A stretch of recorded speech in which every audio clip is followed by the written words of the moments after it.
இன்னைக்கு ஒரு டிஃப்ரெண்டான வீடியோட தான் வந்திருக்கேன். ஒரு சூப்பரான ஐடியா. அத இன்னைக்கு லான்ச் பண்ணிடலாமா? இன்னைக்கு நம்ம பேஜ்ல புதுசா பர்த்டே ஹேம்பர்ஸ் லான்ச் பண்ண போறோம்.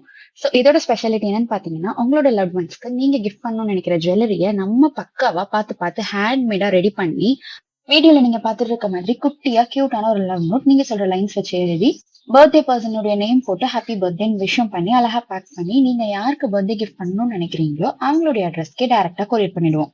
நீங்க பண்ண வேண்டியது எல்லாமே நம்ம அன்விச்சுவல் பாக்ஸ்ல இருந்து என்ன ஜுவல்லரி நீங்க அவங்களுக்கு கஸ்டமைஸ் கொடுக்கணும்னு நினைக்கிறீங்களோ அதை செலக்ட் பண்ணி ஆர்டர் கன்ஃபார்ம் பண்ணி பேமெண்ட் பண்ணா போதுங்க. நீங்க இதை சர்ப்ரைஸா வச்சுக்கணும்னு நினைச்சீங்கன்னா பக்கா சர்ப்ரைஸா இருக்கும். நீங்க நினைக்கிற டேட்டுக்கு நாங்க கரெக்டா டெலிவரி பண்ணிடுவோம். ஆனா அதுக்கு நீங்க 1 வீக் பிஃபோரா உங்களுடைய ஆர்டரை கன்ஃபார்ம் பண்ணணும். அன்வேஸ் ஜுவல் பாக்ஸ்ல இருந்து டிஃபால்ட்டா பர்த்டே கிஃப்ட்டுக்கு செலக்ட் பண்ணியிருக்க ப்ராடக்ட் வாட்சஸ் தாங்க. இல்ல நீங்களே கிஃப்ட் செலக்ட் பண்ணணும்னு நினைக்கிறீங்கன்னா நம்ம கிட்ட இருக்க என்ன ஐட்டம் வேணா எப்படி வேணா கஸ்டமைஸ் பண்ணி வாங்கிக்கலாம். பர்த்டேஸ்க்கு மட்டும் இல்ல, நீங்க எதுக்கு கிஃப்ட் பண்ணணும்னு நினைக்கிறீங்கனாலும் நாங்க அதை சென்ட் பண்ணிடுவோம். இன்னும் யோசிச்சுட்டே இருக்கிறத விட்டுட்டு உங்களுடைய சர்ப்ரைஸ் கிஃப்ட் நம்ம அன்வேஸ் ஜுவல் பாக்ஸ்ல சீக்கிரமா ஆர்டர் பண்ணி உங்களோட லவ் ஒன்ஸ் சர்ப்ரைஸ் பண்ணிடுங்க.